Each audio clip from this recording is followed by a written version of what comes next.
যুক্তরাষ্ট্রের লস অ্যাঞ্জেলেসে দাবানলের আগুনে ক্ষতিগ্রস্ত হয়েছেন লাখো মানুষ, বাদ যায়নি সেখানকার রূপালী পর্দার তারকারাও।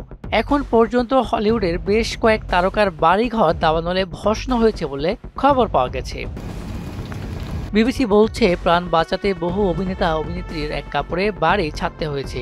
স্থগিত হয়েছে চলতি বছরের অস্কার মনোনয়ন ঘোষণা সহ আরও কিছু পুরস্কার অনুষ্ঠানও।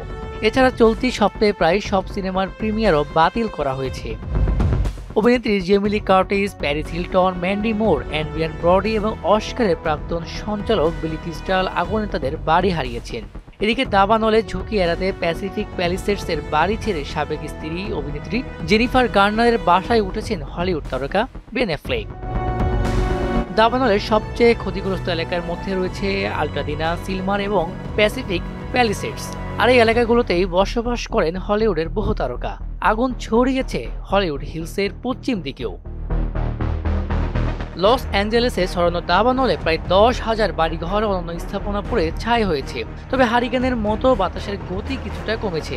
এতে দমকল কর্মীরা কিছুটা স্বস্তিতে কাজ করতে পারছে বলে জানিয়েছে রয়টার্স। যুক্তরাষ্ট্রের দ্বিতীয় বৃহত্তম শহরটি কেন দাবানল এমন নিয়ন্ত্রণের বাইরে চলে গেছে, সেই প্রশ্নটি এখন সবার সামনে। দেশটির কর্মকর্তারা বলছেন, দীর্ঘ সময় বৃষ্টি না হয় খরা আর প্রবল বাতাসের কারণে আগুন দ্রুত ছড়াচ্ছে।